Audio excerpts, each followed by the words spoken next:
I openly talk about this because it's funny. When I was in college, I paid my rent by having keggers. I was a business major, right? Had to. Anyway, interesting. Back then we had keggers. We didn't. Yeah. Anyway. Birds flying high, you know how I feel. Sun in the sky, you know how I feel. Breeze drifting on by, you know how I feel.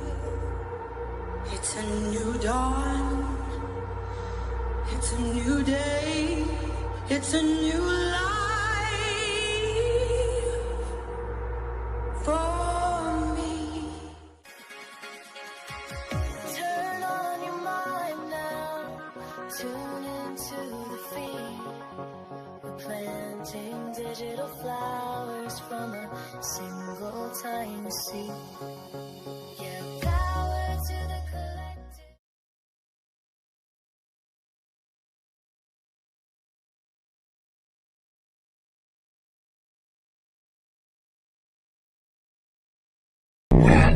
Here we go. Welcome to the freak show, the best in town.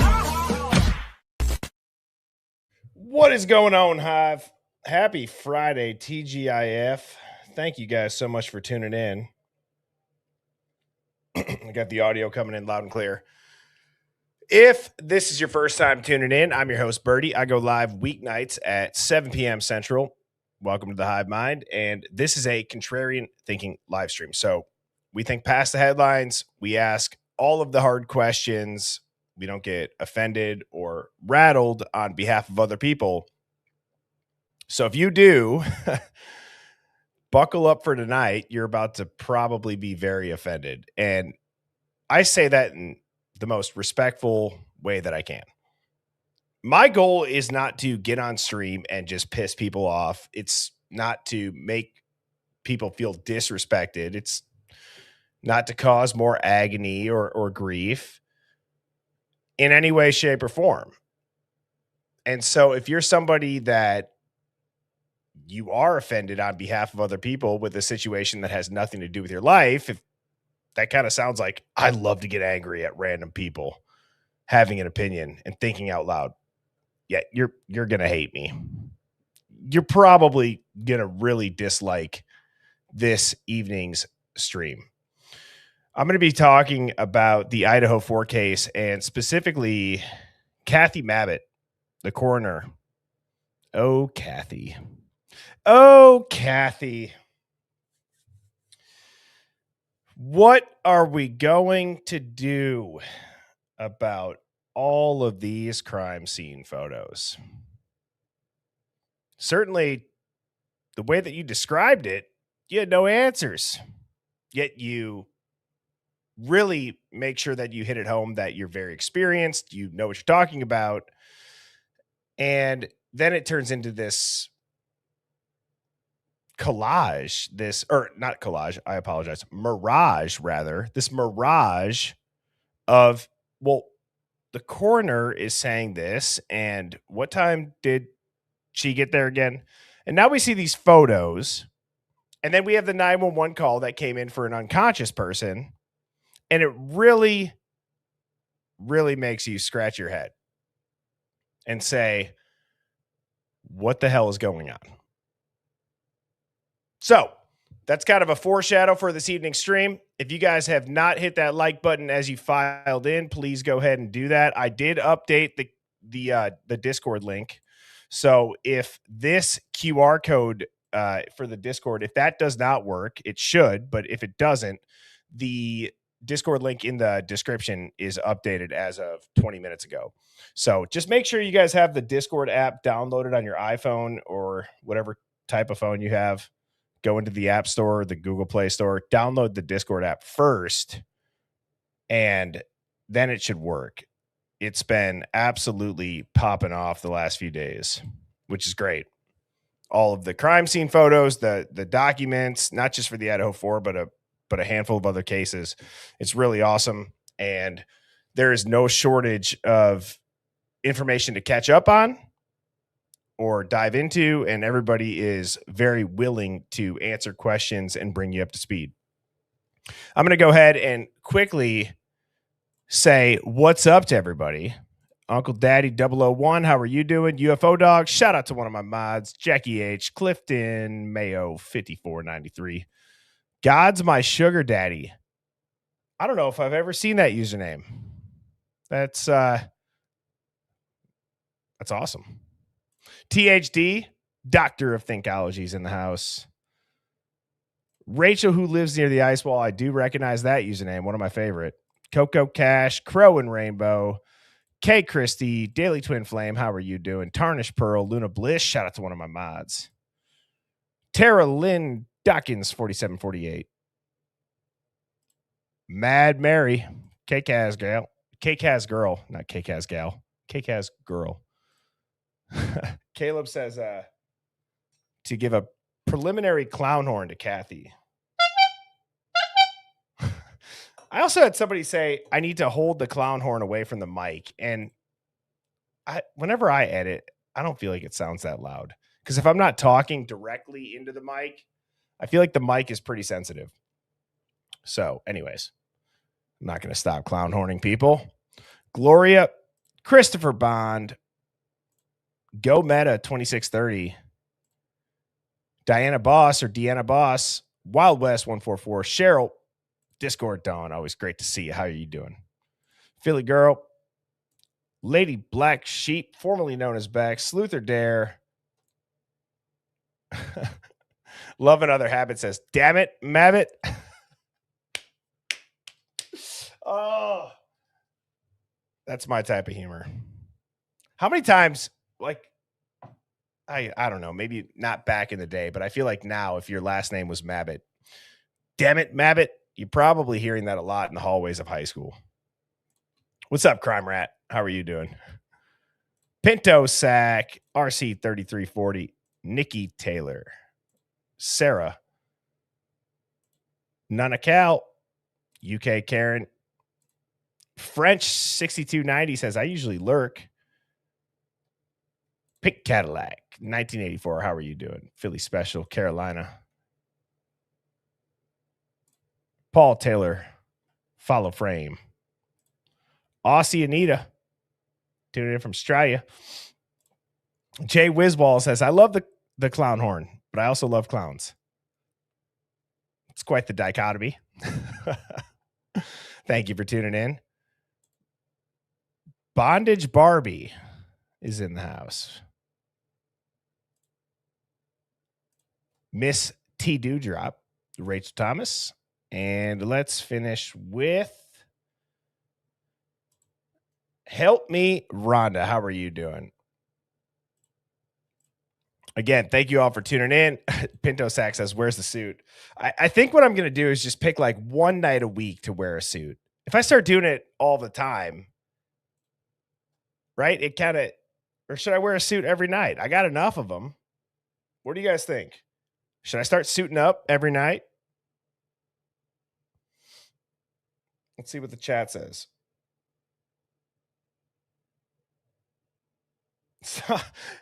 I should get a onesie, huh? We got no, yes, no. Suited up. Yes, suit, no.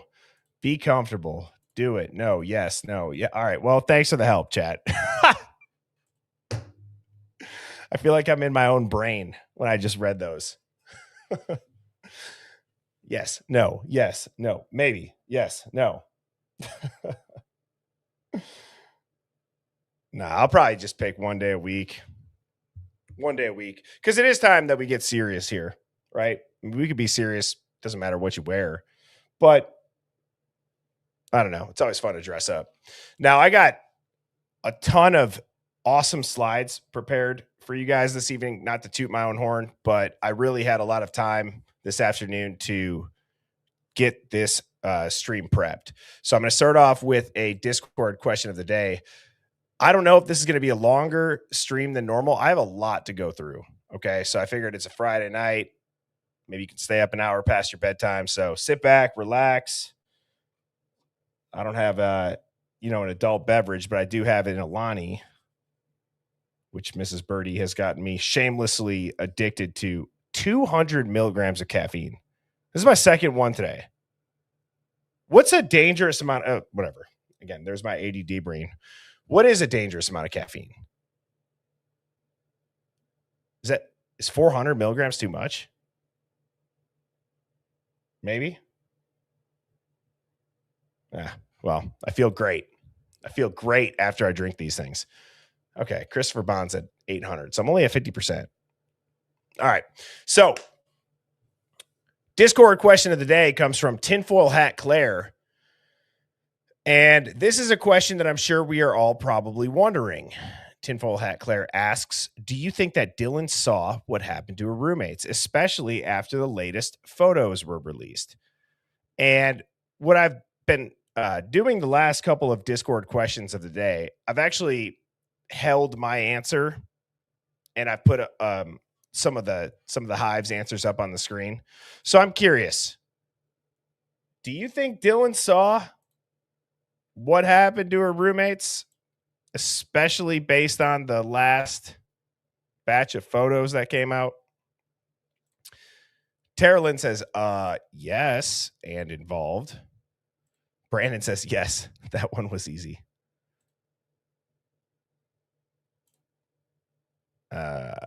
God's my sugar daddy says that I think Dylan filmed the whole thing.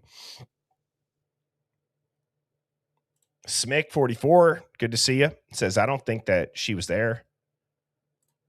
Jess and Z33 says the autopsy results are wild. Yep, we're going to be going over those tonight, so stay tuned. I got the PDF already loaded up. We're going to be going into the autopsy results.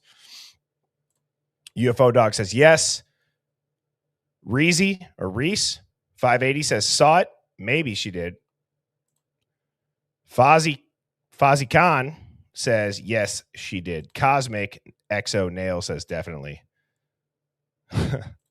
Melissa Patterson says that I saw the bushy eyebrows from North Carolina.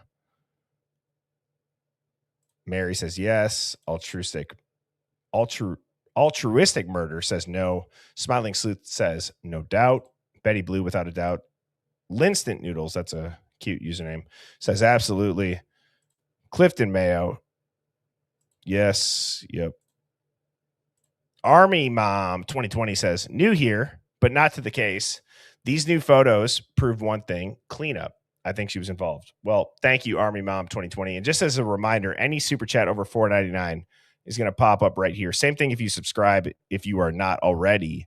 And I will address these super chats throughout the live. And I try to do them as fast as I can. But to Army Mom's point, certainly interesting when you see these photos and there's 8 hours, 2 surviving roommates, or I'm sorry, 8 hours before a 911 call, 2 surviving roommates. One of them comes face to face with them.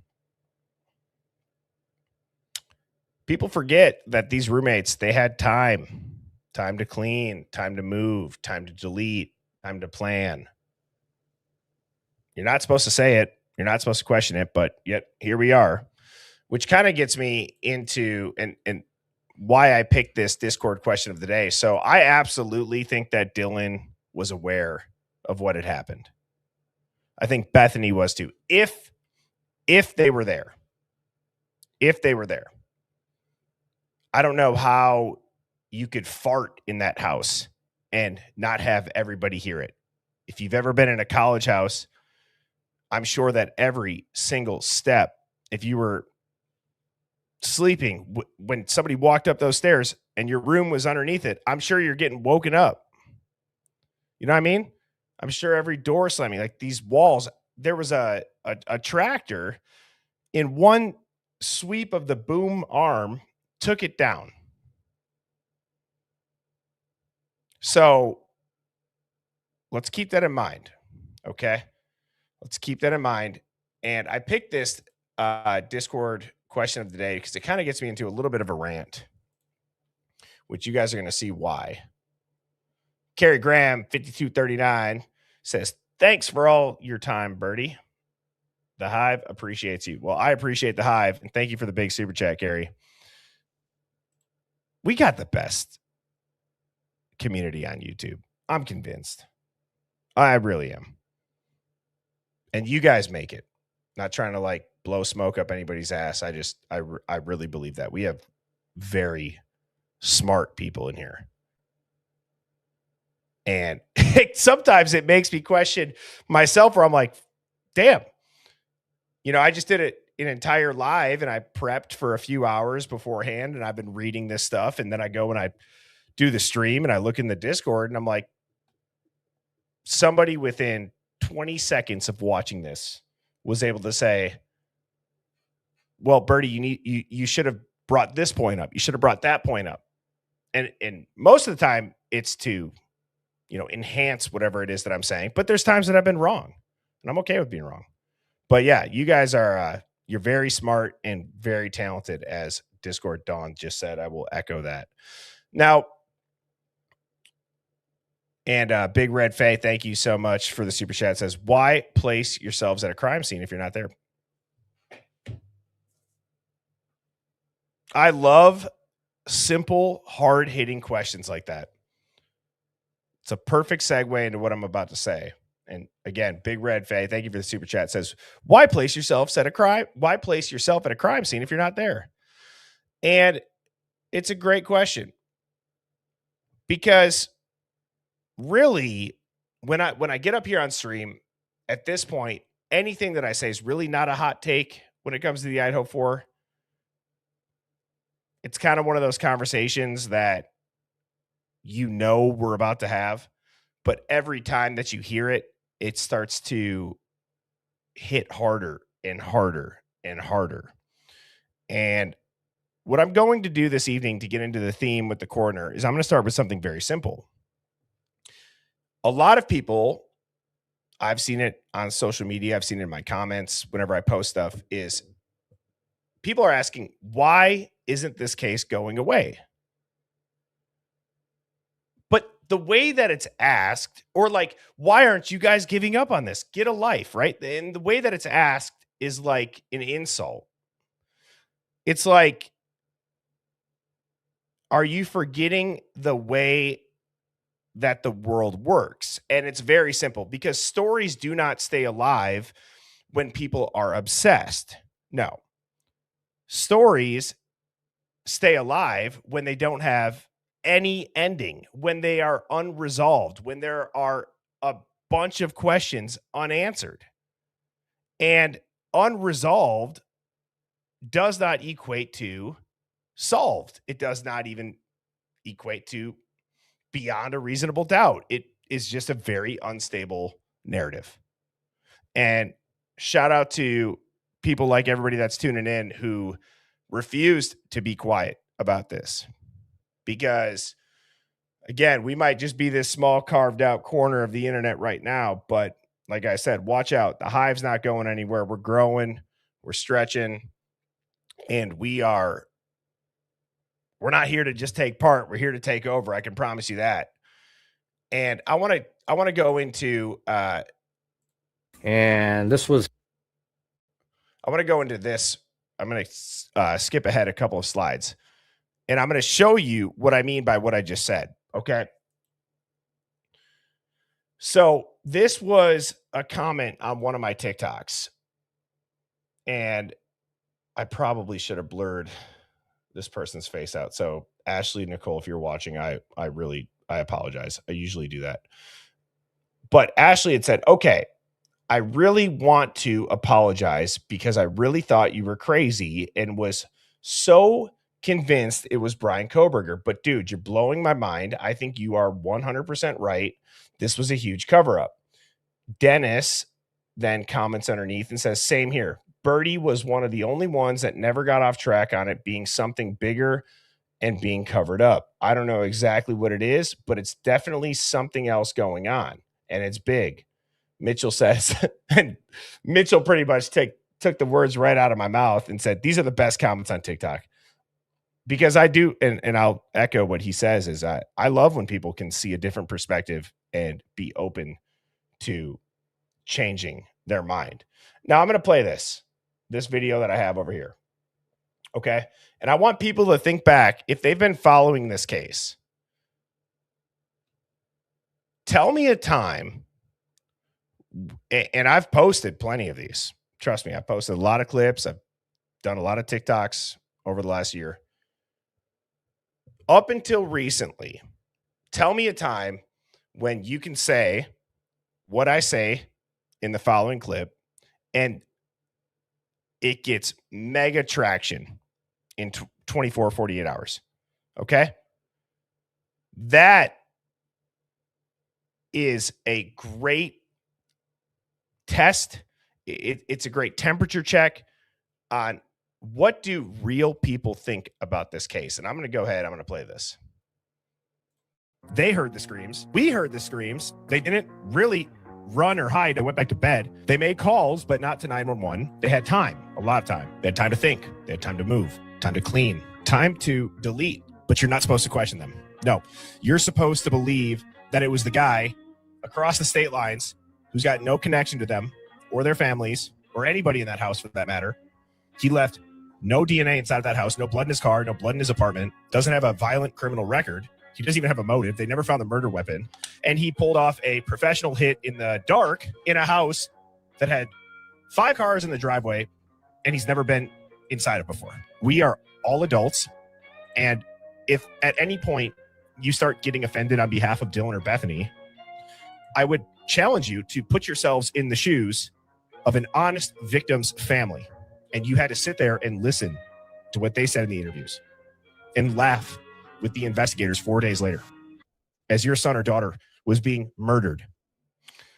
And, you know, I know at the end it gets a little bit intense, but that's why I picked the intro. And if you've tuned in for a while, you know that a lot of the times the intro that I choose or the song that I choose sets the tone for the stream. And I went back and I'm listening to Plunder True Crime's audio interview of Dylan Mortensen and this detective. They're laughing about how he was a business major and he used to, you know, host keggers to get paid. And they're just laughing like, oh yeah. Dude, I would run through your face and come out your ass if I was the father of a victim in that house. And that's what I hear. Not even trying to physically threaten anybody. It's not even a physical threat. I'm just telling you, 99.9% of people, if their son or daughter was killed in a house and you got some detective talking about how he used to make money in a kegger and you're laughing with the roommate that came face to face with a killer and the only thing that they can give them is a damn tip of bushy eyebrows. Yeah, no. I don't know if you're high or if you're drunk, whatever it is, dude. It's like that. Who's that chick that told Dr. Phil to catch her outside? That's what I would say. I go to such a dark place when I have to put myself in that position. And I, pray to God I'm never in that position. And I have sympathy and I have empathy for people that have been. I can't even imagine. But why do these people get such a pass, bro? Why? Why do we just let that go? Why are we shamed into not asking? Hang on.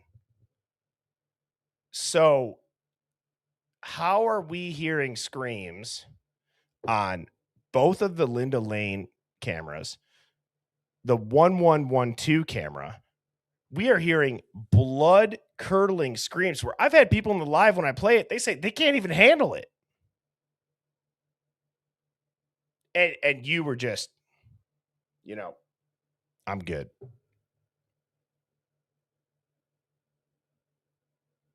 Make that make sense.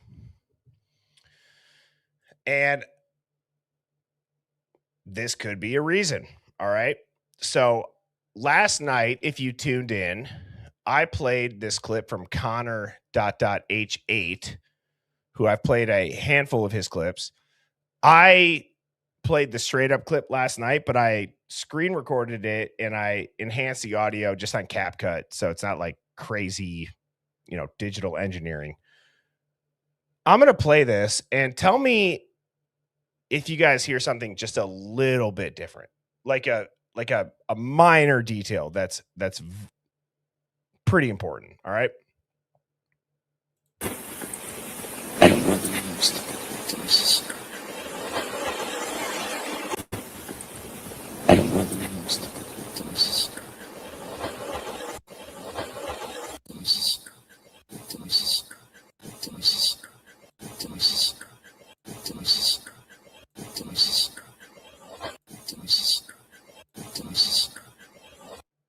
Do you guys hear Dylan's a CI?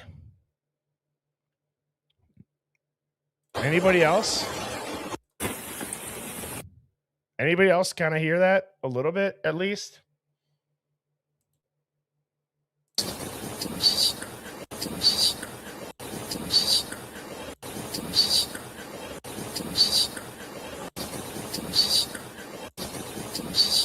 So I won't keep replaying that. If you guys go back and watch live, you can listen for yourself. The only reason why I bring up the name Dylan and Dylan's a CI is because one of the biggest questions surrounding this case is, to go back to what I just said, how and in what world is anybody able to sit there and say, I don't know what's real or fake. I was drunk. I don't remember. It could have been Vampire Diaries. I watch a lot of true crime shows. I could have been dreaming. In what world does that make its way into the PCA with bushy eyebrows? So they're going to take that and they're going to take exiting out the backsliding door and kind of tall in a basketball build, right? Like a basketball player, whatever she said. How does that make its way into the PCA? And not only that, how does nobody in the mainstream media question that? I'm convinced that if I was to, for example, if I walked into a restaurant and I saw Brian Enton or Ashley Banfield, Nancy Grace, any of those Three Stooges, I would go up to them and I pull up my phone and I could say, have you ever listened to this interview? How many out of those three, how many have listened to the whole interview? I don't know if they have. Like, I'm almost convinced that they have not listened to it. And if they have, that's even more concerning, because I don't know how you can go and listen to these interviews and not think to yourself one of two things, three things. One, they're lying for their own sake. Two, they're protected. Or three, they're covering for somebody else.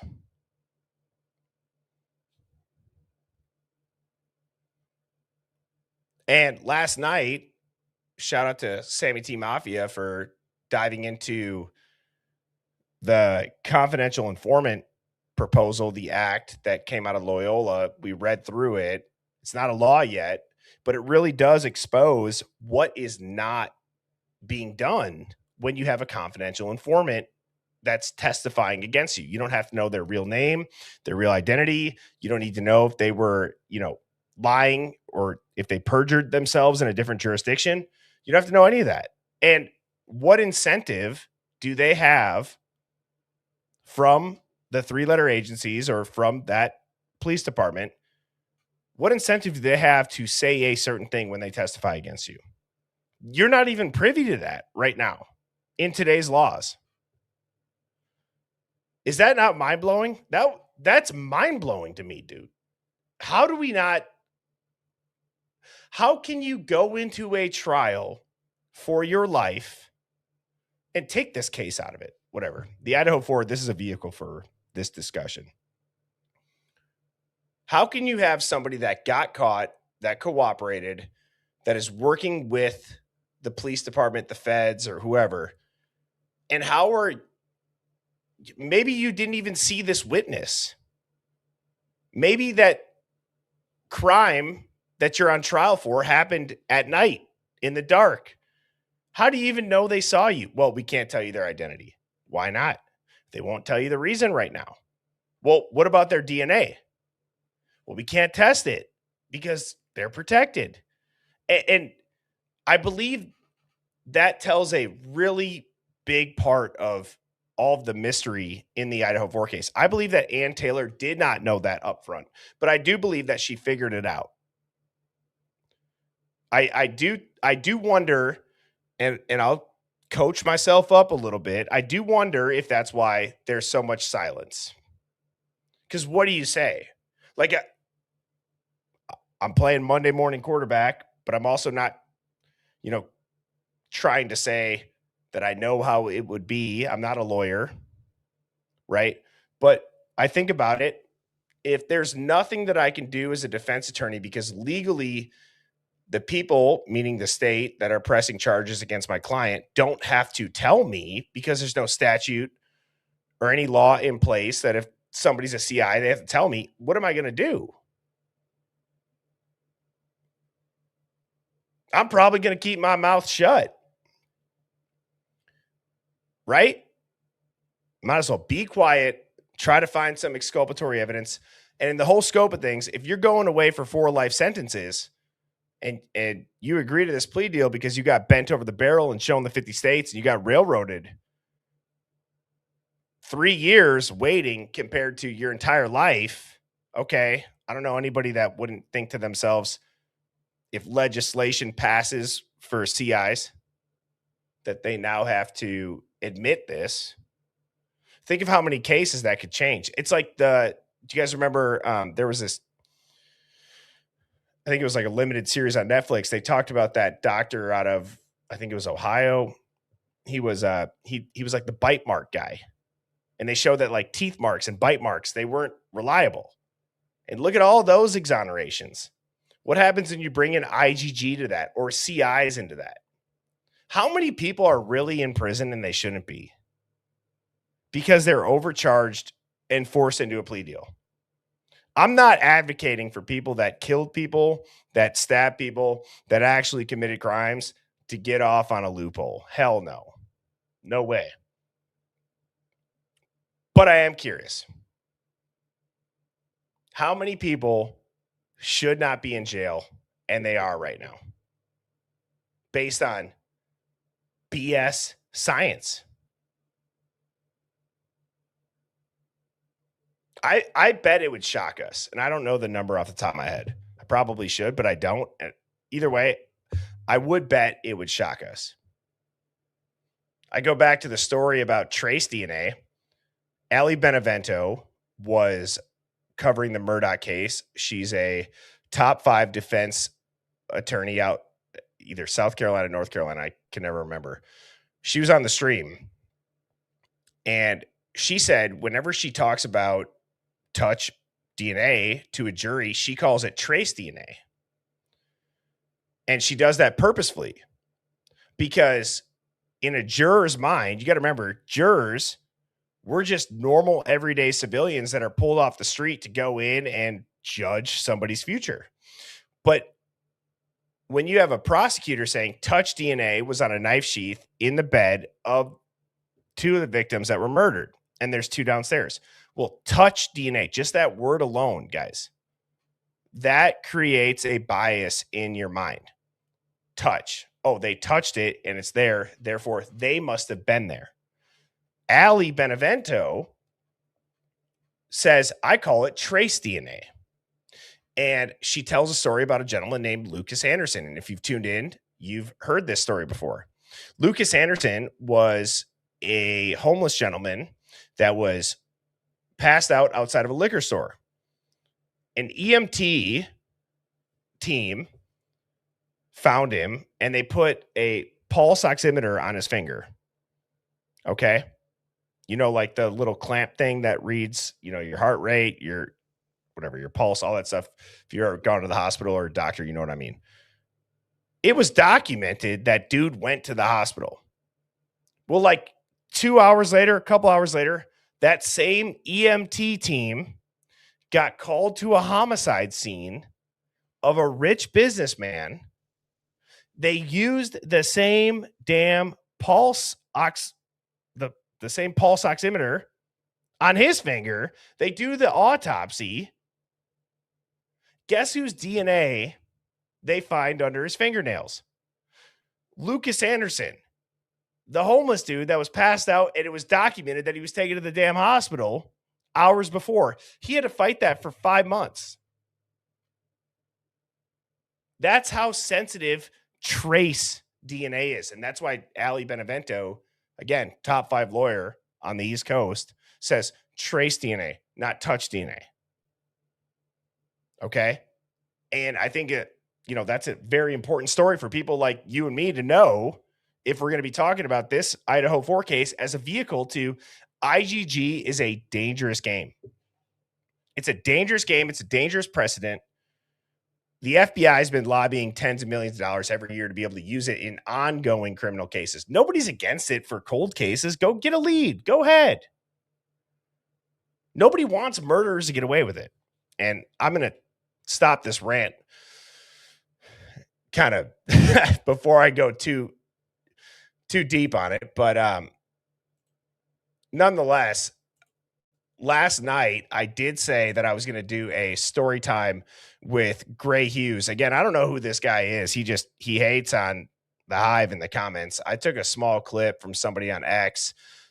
I tried to show it last night. X wouldn't let me screen record it. Let's just listen to the first 10, 15 seconds of this. And I have nothing else to say other than tell me this does not perfectly sum up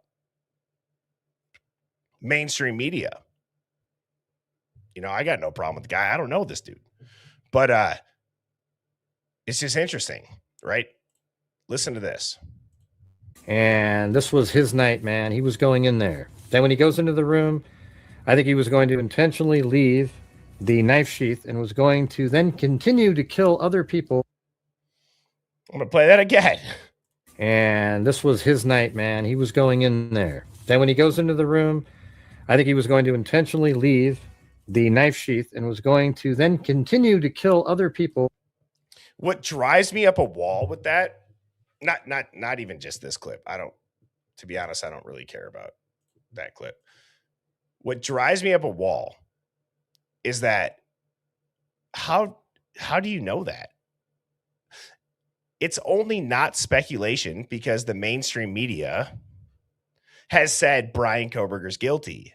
So therefore you could say outlandish, wild stuff like that. How do you know that he targeted Maddie? How do you know that it was his night? How do you know he left it there as a calling card and he was going to go kill other people? Give me a break. Do you know how much crazier that sounds than like 99% of the stuff that's said either on this stream or many other streams that people have just questioned this case?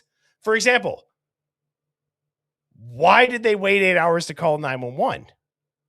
Especially after coming face to face with the killer, right? So that's my point. That's the only reason I'm showing that is like the only reason people get away with that is because we allow it to. And I'm done with that. I'm calling it out. I don't care. It's a joke. It's terrible reporting. It's terrible critical thinking. It's not okay in society. And I'm not trying to sit up here on some pedestal and tell everybody what they can think and what they can say. I don't care. I'm all for, freedom of speech, freedom of thought. And I'm also not trying to cater to everybody. I'm going to tell you my opinion. And I encourage you all to share yours with me. But to say that Brian, that was his night, he was going to kill Maddie and he left the sheet there on purpose as a calling card and was going to go kill other people. My guy, how do you know? That's like speculation 101. You know what I'm saying? And people just let that fly because it insinuates that Brian's guilty. And that's a dangerous, dangerous game. That's what it is. Now, man, this is crazy. I'm only going to show one slide of this. How many people, if you go to random college houses, how many people have a closed tip straw or a cut straw and a bunch of tinfoil in their drawer?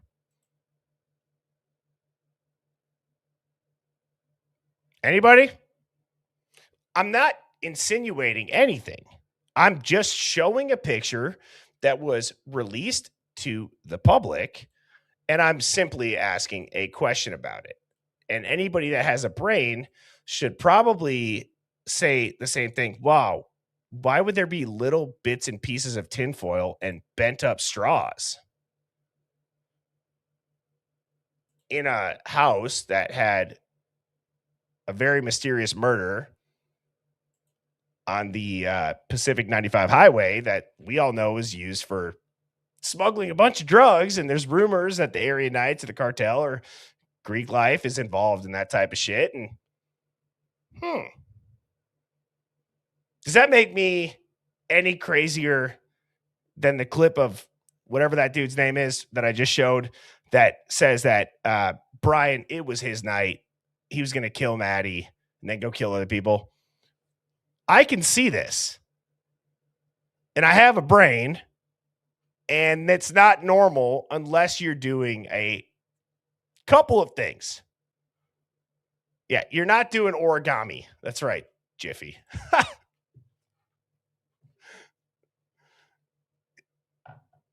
DM ain't doing origami.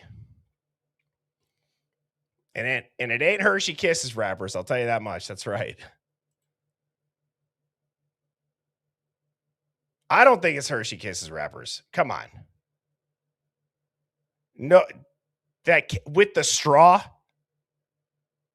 If it is, I'll be the first to say, holy shit, it's Hershey Kisses wrappers. A bent cut straw.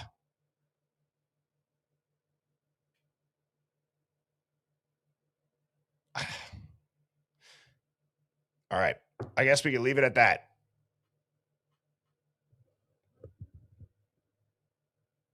I guess you could see right here what could be, but like,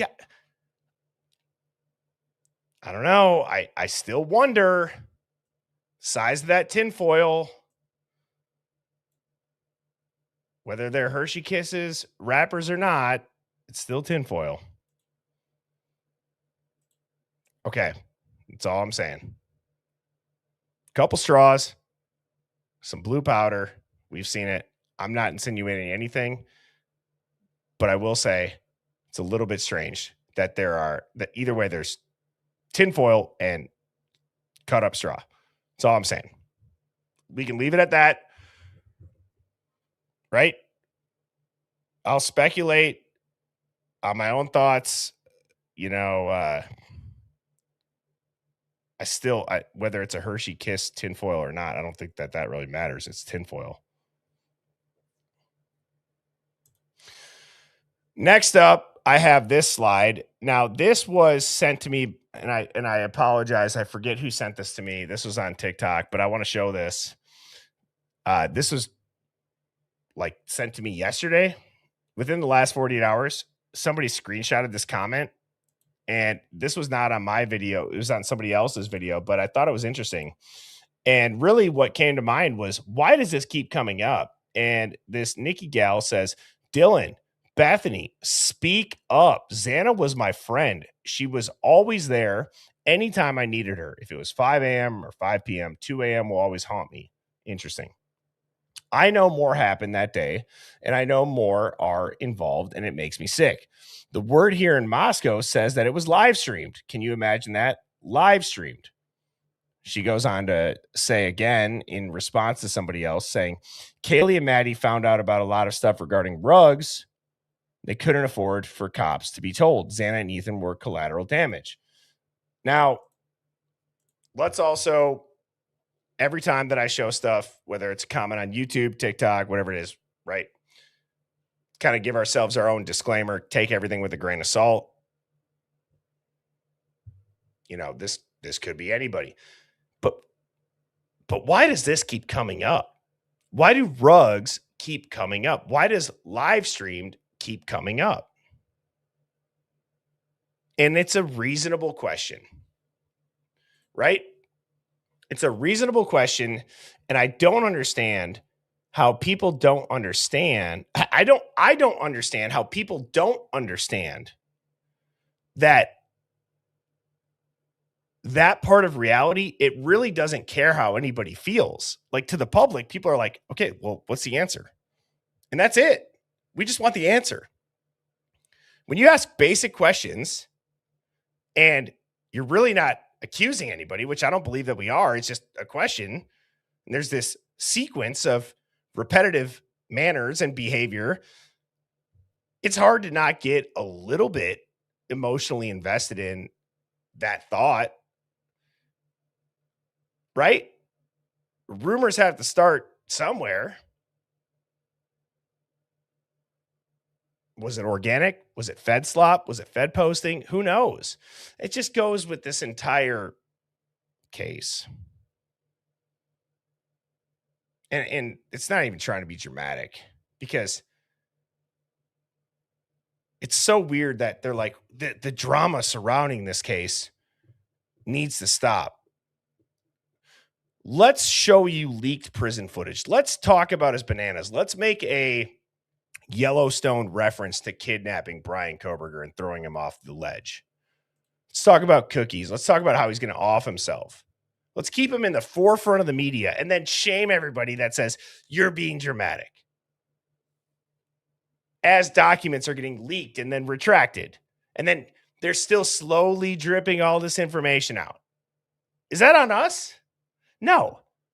If anything, I've always said this. Why do people get mad at the internet or society? I think that internet and society is almost damn near synonymous at this point. Get mad at the people that have a platform to millions. Stop getting mad at the people that have a platform to hundreds or thousands. We're just looking at it and asking. And it's not even like a soft, hey, I'm not sure if I want to say this. No, I'm saying it. This doesn't make any damn sense. And a lot of people are wondering about it. And I don't know if it's going to stop or only continue to build until we get the truth. And it's ass backwards. Because nobody should be getting offended when questions are asked that have solid answers through and through, that are publicly known. If these answers are known and they're not shared with the public and only a small group of people know them, again, how can you blame the majority of people for not knowing when it's not shared with us?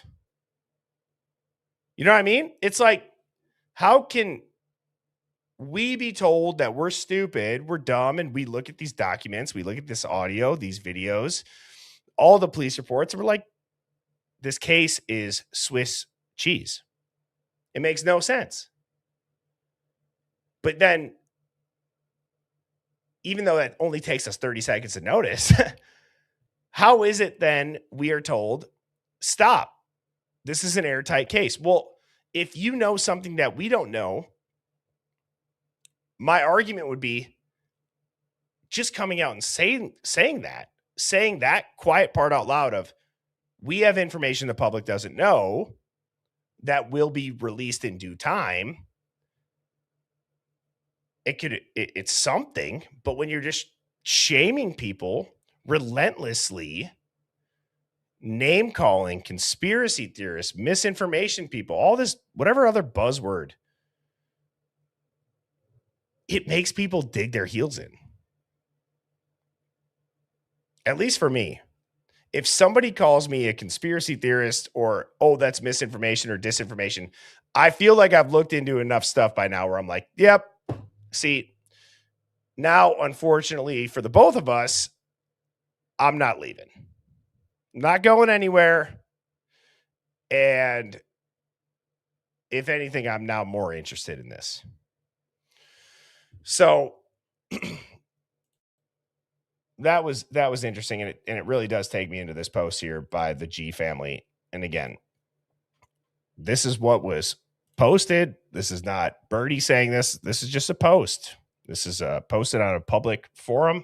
Somebody had left a comment on a video of mine that says, Birdie, have you heard that the Goncalves family is going to do a live on TikTok and tell you what, quote unquote, really happened to stop the conspiracy theories, LMFAO.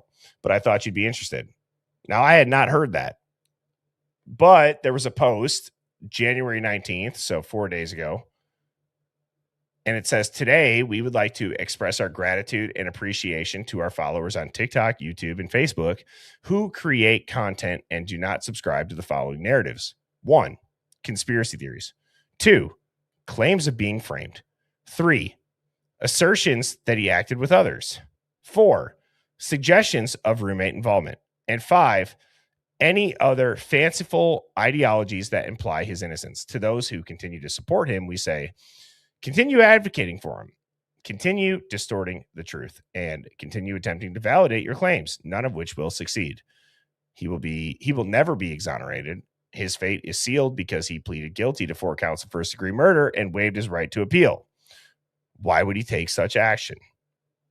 Because he indeed committed these heinous crimes against my daughter, Kaylee Jade Goncalves, and her 3 friends. We'd like to begin expressing our appreciation to the dark side of true crime. Thank you for your efforts. Your work is truly valued.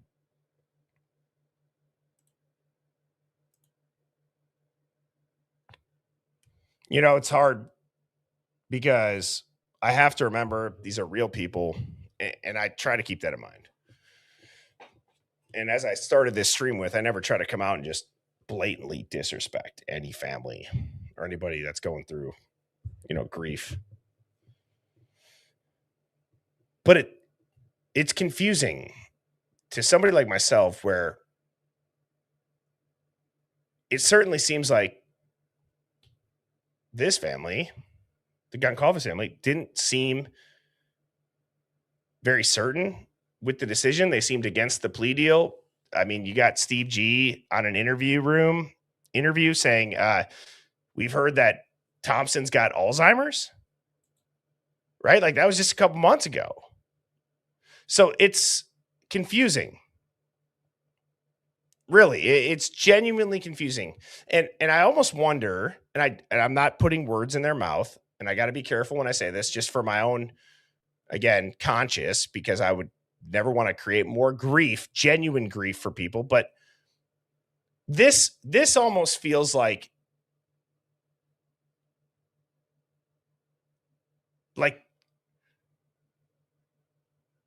you got to put this out. You know what I'm saying? Like, it almost feels like you got to say these points. I don't know how else to describe that. And I don't know if you guys are picking up what I'm putting down, but it just feels, like you got to go out and say it. You got to go and say these specific 3, 4, 5 theories. You know what I mean? And I don't even know if what I'm saying is necessarily even a theory or an accusation. It's not just like, trust me, bro. It's just we're testing the timeline. There's this innate human instinct of pattern recognition. There's a lot of certain language and behavior that doesn't make sense. And there's a lot of absence of things that we would expect to see. And yeah, Gypsy 412, he did say that Thompson, they heard that he has Alzheimer's. Steve crashed out on Bill Thompson.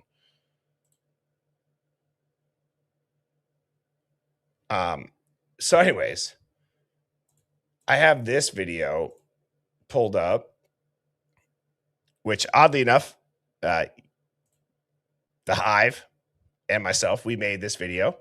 I'm going to play like 2 minutes in the beginning, and then I'll go ahead to where my clip is in this. It's an hour and 20 minutes. I have not watched more than probably 10 minutes. I only know that I'm in it because somebody screen recorded it and sent it to me.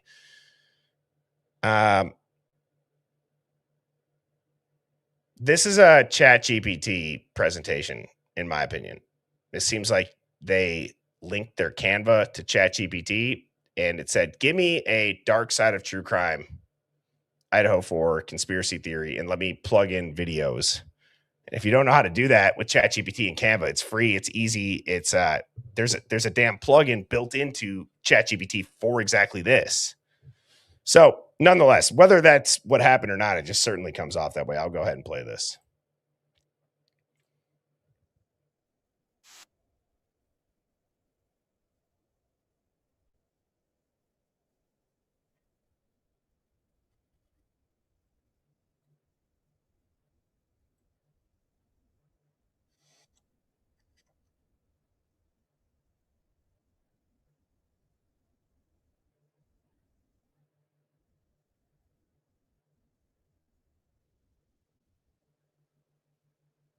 Is there no sound?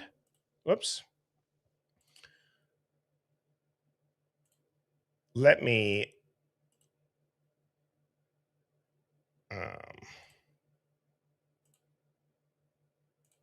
I'll re-add it. 1 second.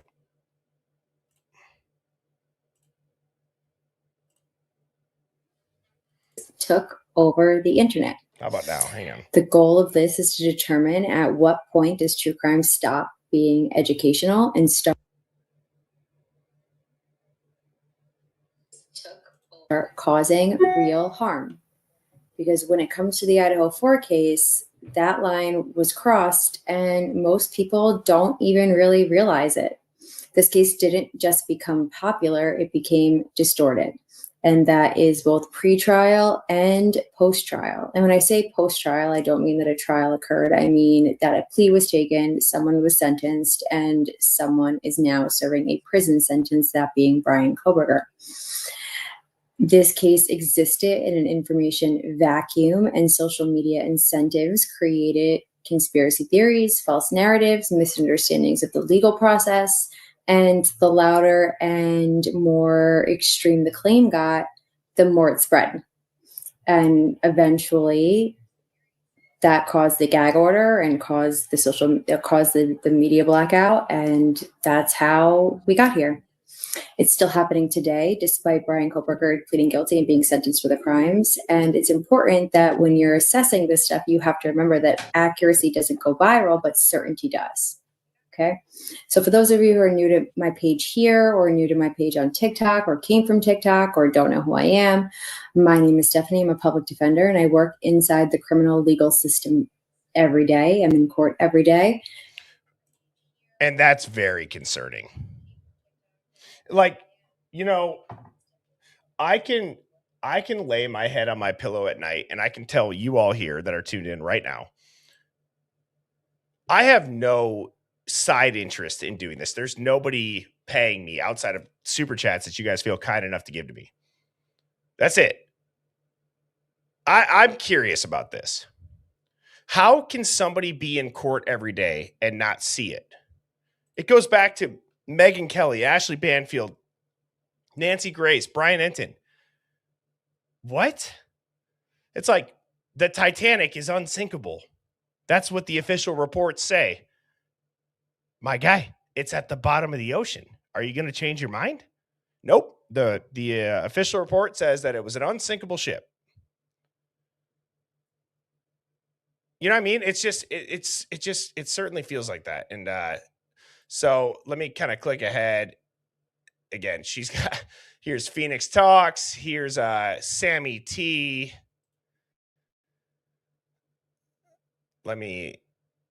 I don't remember where it is. It's kind of funny because whenever I come up, she's like, oh, this guy. Oh, brother. This guy stinks. Yeah. Come on the stream. Let's talk. Nobody ever takes me up on that. And if I can't find it soon, let me just...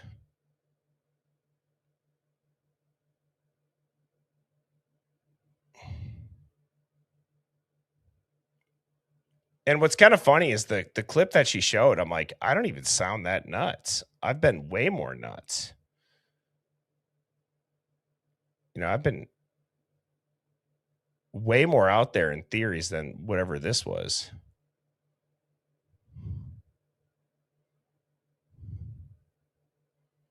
Hang on. It's got to be coming up.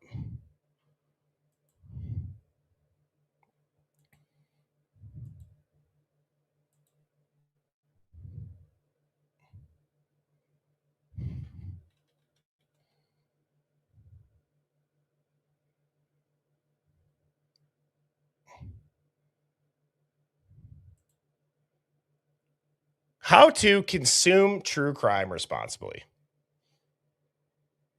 Just the fact that this is a slide. Ask better questions. Let me ask you this question. Are you being paid to post this? Understand incentives. Okay. What's yours? What's your motivation for doing this? Let's separate the process from the outcome. What does that even mean, lady? What does that even mean? Resist participation culture. What is participation culture? Is that a thing? I've never even heard of that word, that combination of words. And choose content intentionally. Okay, why don't you go tell that to Instagram, Facebook, YouTube, and TikTok that all have an FYP that's all randomly an algorithm? Give me a break. Like, and this is the stuff that I can't stand. I hate that this person's profile is even on my screen when I say this, because it has nothing to do with them. I could give no less of an FUCK about whatever they're saying here. When did we get to this point of asking a question that we don't have an answer to when there was a murder in public? A murder in a local community that could be anybody's community. And we see this, and it's like, it's not going away for a reason. And it's not just like 3 people. It's millions of people. It is millions of people that do not understand so much about this case. And if there's an answer and you guys want it to stop, the overwhelming majority of people are good people like myself, that if we got it, it's like, while you may not owe us an answer for personal details, okay, but as the public, we want to know, are police departments corrupt? What do 3-letter agencies do to cover this up? Are judges corrupt? What funding are colleges getting and studying? These are just questions. So it's insane to me. And I don't know. I can't find the clip that I'm in, but it was the clip that I was talking about how there was WSU funding for looking into lone wolf actors that started in 2020 and predicting their behavior. And Koberger arrived in the middle of that in 2022. And now WSU is being sued for not predicting his behavior, essentially. They should have known. They should have done more to interject themselves to stop it. There was 13 complaints about him mansplaining or whatever the hell he did. And I'm calling it now. WSU is going to take this momentum. It's like when you have a 400-pound dude running at you.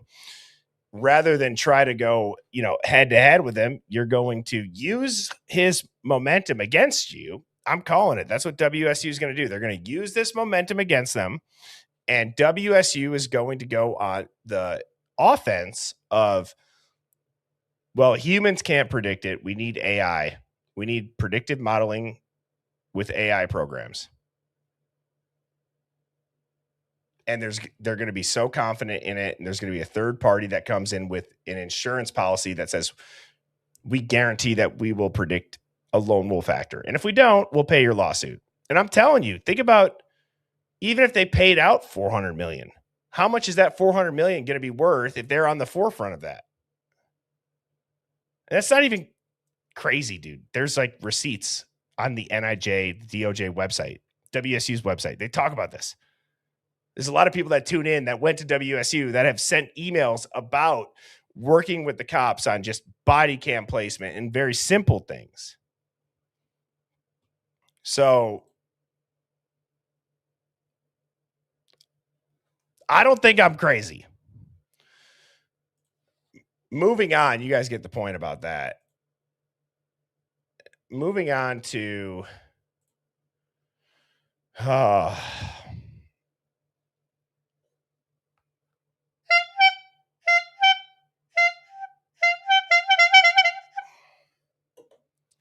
You know, Kathy Mabbitt, if I had to guess, she was pissed when she got drug into this.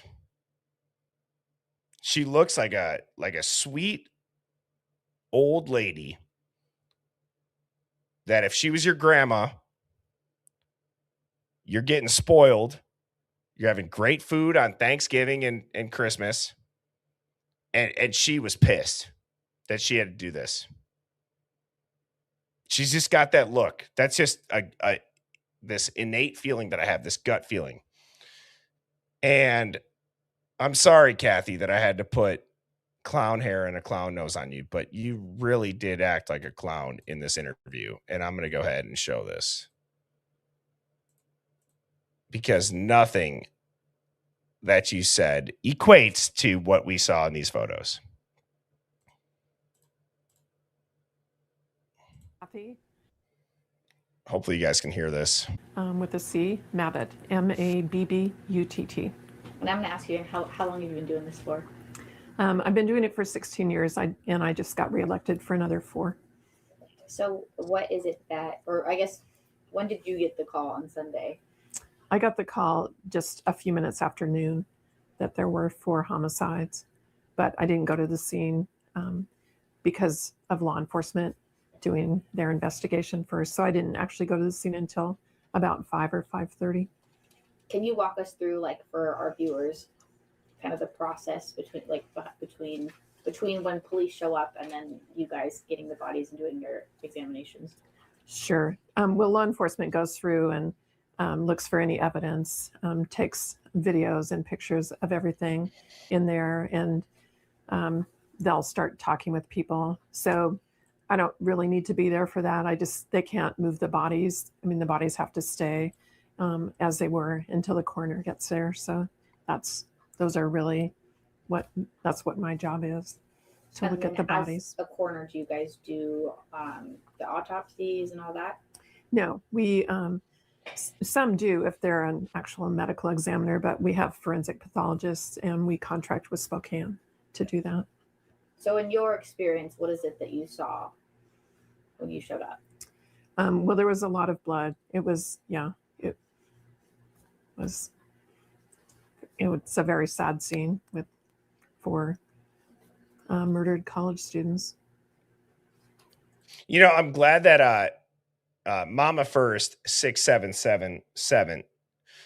Thank you for this comment, because sometimes, you know, I'll make my point, I'll start playing a video, and a comment like this will just provide, you know, more context to what I meant, and I'll be able to kind of use, you know, the comment to clarify. But yeah, body language, it says so much.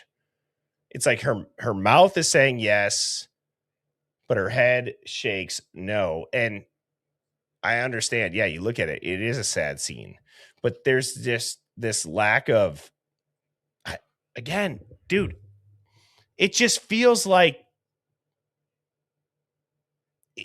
not authentic.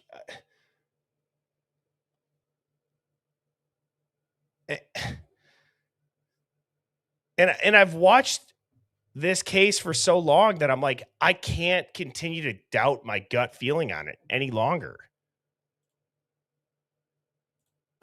You're ruling all 4 deaths homicides? Yes. Okay. And can you give us a manner of death? Yeah.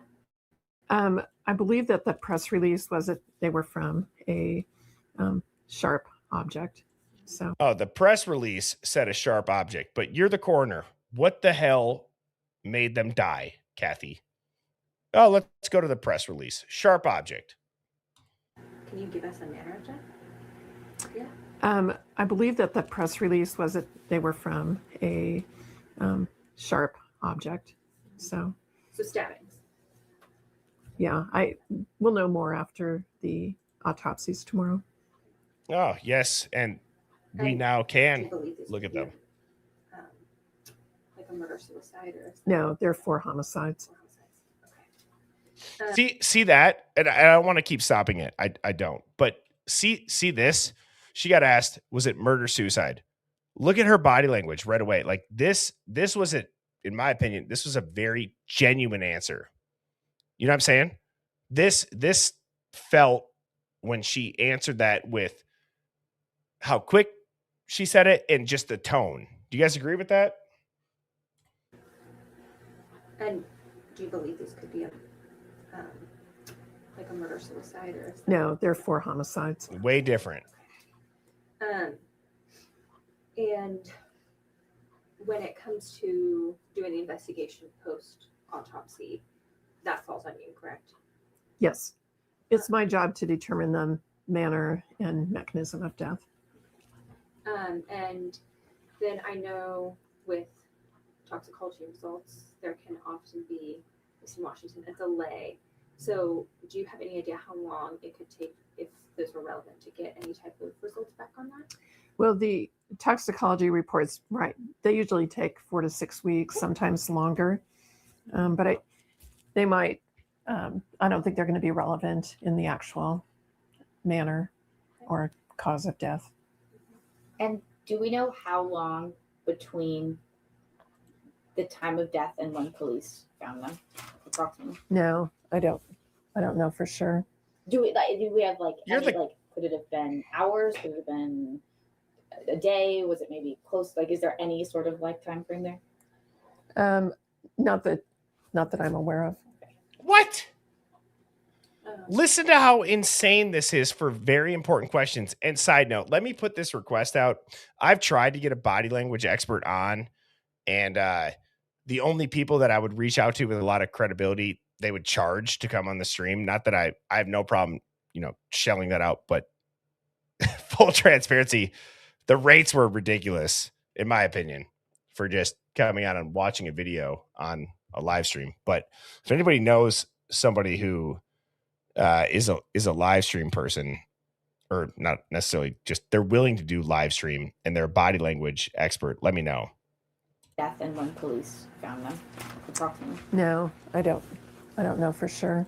Do we have like any could it have been hours? Could it have been a day? Was it maybe close? Like, is there any sort of like time frame there? Not that I'm aware of. Was her son really found dead in a hotel after this? How did I not know that? Is that true?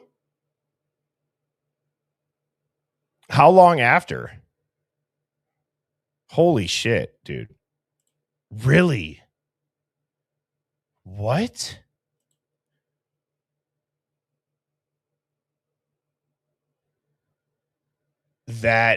Okay, that's...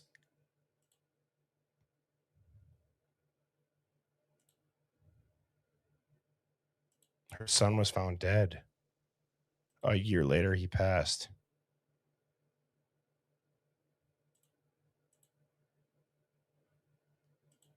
Oh, wow.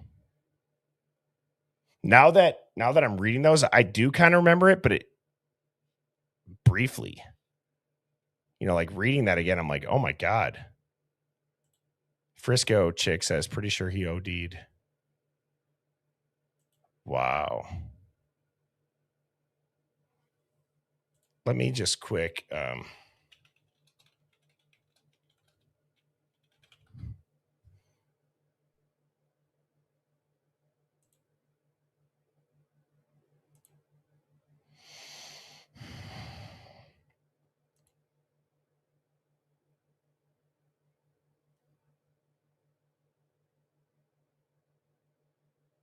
Yeah. 2023. December 12th, 2023. Born in 1975. Holy shoot, dude.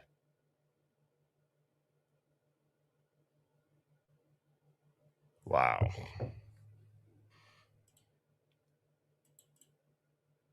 Never go to Idaho. It is a portal to hell.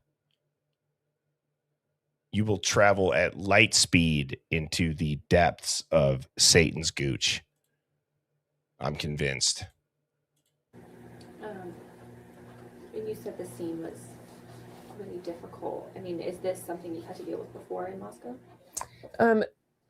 Since I've been coroner, there have been at least 2 other multiple homicide scenes that I've been involved in. So,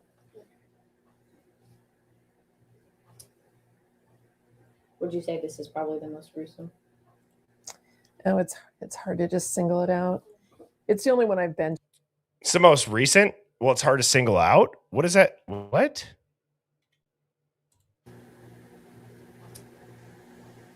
Would you say this is probably the most gruesome? Oh, gruesome. It's hard to just single it out. It's the only one I've been to where there have been 4 people at one scene.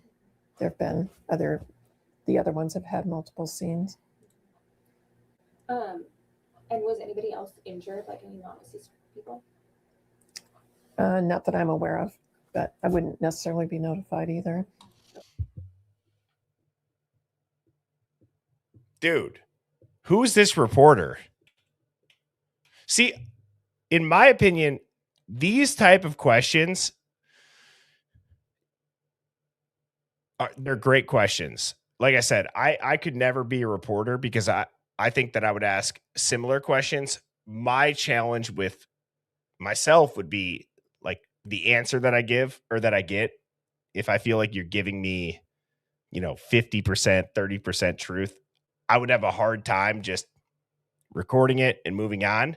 There's a reason why this reporter asked what she just did. I want everybody to re-listen to this. Tell me that she's almost hinting at there was rumors that somebody else was there that was just injured. Listen to this. Fill it out. It's the only one I've been to where there have been 4 people at one scene. There have been the other ones have had multiple scenes. And was anybody else injured, like any non-deceased people? Not that I'm aware of, but I wouldn't necessarily be notified either. Okay. I didn't know if that was like because the injuries could be similar, it might matter to you. Oh, But right. no. Okay. Were the deceased all in close proximity to each other, or were they in different rooms? I don't know that I can discuss that. That was a very nice Why? question too, so. I think, yeah. Will we be able to get a copy of your report once it's concluded? I'm sure it'll be. Oh, sure. Yeah. Yes. Okay. Just call. Yes. Thank you. Do you know what the time frame for that would be? It just depends on how relevant the toxicology report is, but Interesting. Again, hanging on every word. Interesting that whoever this cameraman is zoomed in on her hands. Very interesting. It reminds me of the Fox Hollow documentary when was it Herb Baumeister? And then I'm blanking on the dude's name that I think they're the same people. Long story short, the dude that was filming zoomed in on his hands and they're like trembling. It's interesting when a cameraman decides to zoom in on somebody's hands like this. You know what I'm saying? I think it's interesting. Okay. So- Okay, so it was like the 4 to 6 weeks. it could Okay, be. Yeah. Thank you. You're welcome. Yeah, Okay, yeah, thank you. We appreciate it. sure.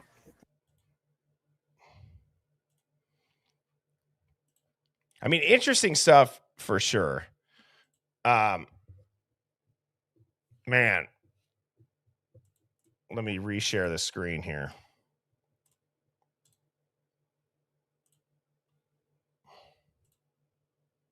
So here is the unreleased, all right, not the unreleased, the newly released rather, autopsy report. And I have the PDF pulled up. Here it is. Okay.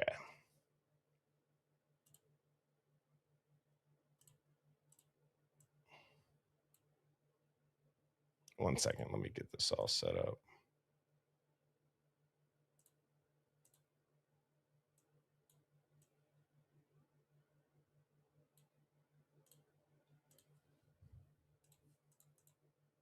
There we go.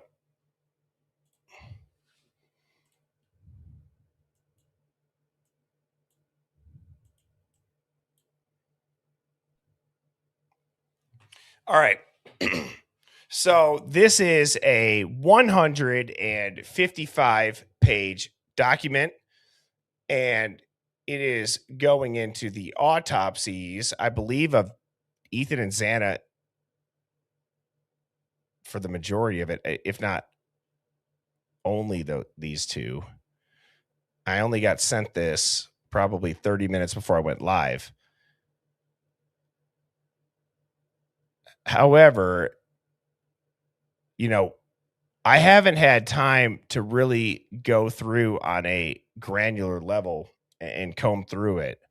So what I figured we would do is pull this up and just really quickly, say, I want you to act as the world's best contrarian coroner.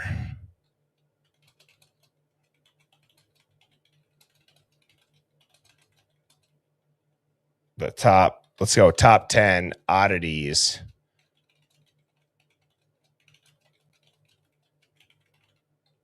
that don't make sense.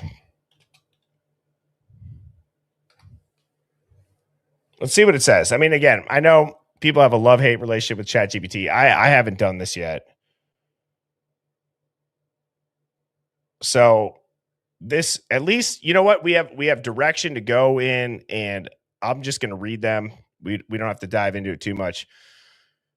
Number 1 says that there's a retroactive correction of bloodstained DNA, and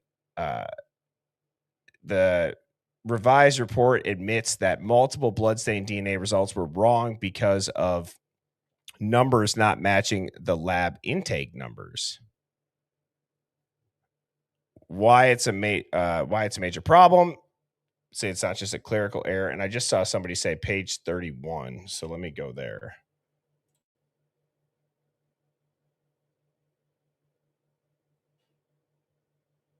On November 13th, Moscow, Idaho, police officers were contacted by friends of the residents of the multi-bedroom house at 1122 King Road in Moscow, Idaho. Officers discovered Xana Kernodle and Ethan Chapin in a bedroom on the second level of the residence. Upon further search, officers discovered Kaylee and Maddie in a bedroom on the third level of the residence. No medical intervention was attempted. All autopsies were performed by... Wait, what? All autopsies were performed by Chief Medical Examiner and Forensic Pathologist Veena Singh at the Spokane County, Washington office of the Medical Examiner. This was done on November 16th. Blunt force for Kaylee was blunt force to the head.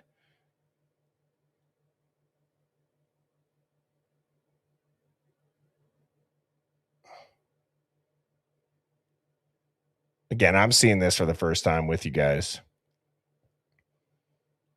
Maddie Mogan. So 225, 450.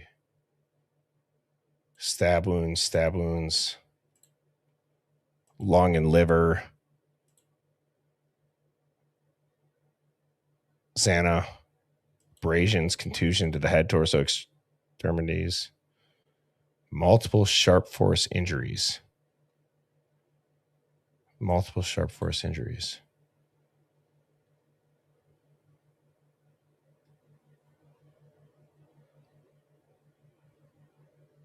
Wow.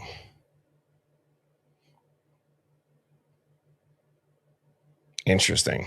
Full transparency, Hive. What I'm going to do is let me read through that tonight and tomorrow. I'll be back on tomorrow before noon.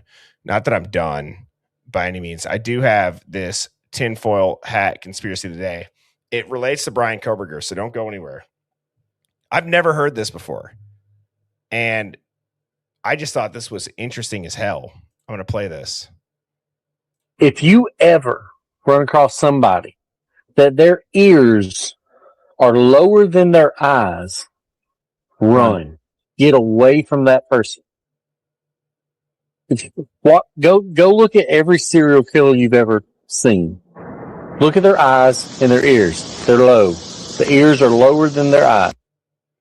Well, in my humble opinion, brother, if I was to draw a line here, okay, well, this guy and this guy and this guy and this guy. Okay. And can I just ask, why is Brian Koberger a serial killer? Seriously. I'm bringing this up because I just think that it's ridiculous that Brian Koberger's photo is being used.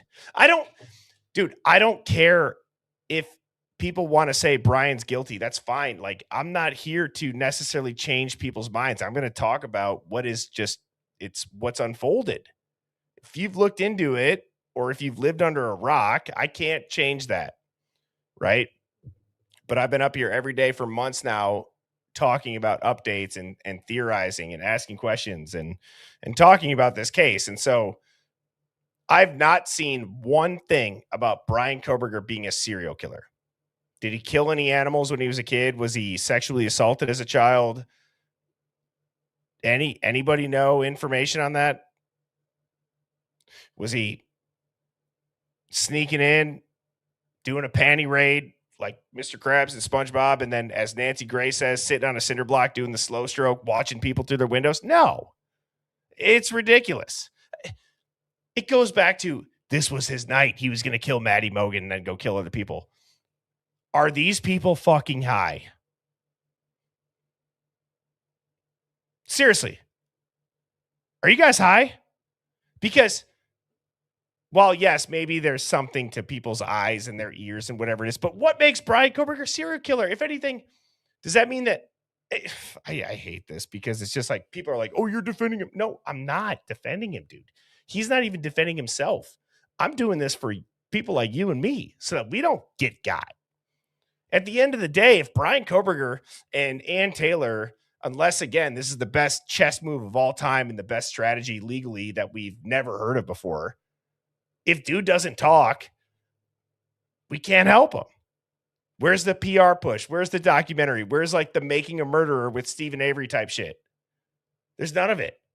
So if he's not going to help himself and we're going to bet on the fact that this is some chess legal strategy, okay, then you got to let it play out. You got to be patient. In the meantime, let's all help each other so that we don't end up in some BS situation like this. You know what I mean? Because I cannot believe that a serial killer, it's just ridiculous. It's scary, dude. Like, I don't even care. Look at Ted. Look at all these other people on the screen, bro. You got, drug cartel leaders up on the screen. They're more of a serial killer than Brian Koberger is. I'm not laughing. If Brian Koberger is very guilty and he says, yeah, I did it, I killed them, I snuck in through the backsliding door, I left the sheath as a calling card, I watched them through their windows, I hate women, I'm an incel, everybody was mean to me, and I did this because they were beautiful and I was jealous, and I stalked them at the Mad Greek. I drove around and I drove past the crime scene in the morning to make sure the job was done, and I got off to the fact sexually that I killed them. Dude, what I just said, there are people that are in prison that are real life serial killers that admit stuff like that. You know what I mean? And so let me ask you this. Why is it so important for them to portray him as a serial killer? Are you going to say it's his studies? Criminology? Well, look into what the investigator said. That's what every criminology student is going to study. So I don't get it. It all seems weird. It's getting weirder and weirder by the day. And sorry about that, Hive. I'm kind of losing my voice, but I hope that everybody has a fantastic rest of their night. I got through that way quicker than I would have thought. I'm going to put this full screen again one last time. Screenshot this, tap the QR code. The links will pop on up, and then they're also in the description of this live. If you guys want to join the Discord, follow me on TikTok, check out HiveMindStore.com. I got new t-shirts designs that'll be up by the end of the weekend.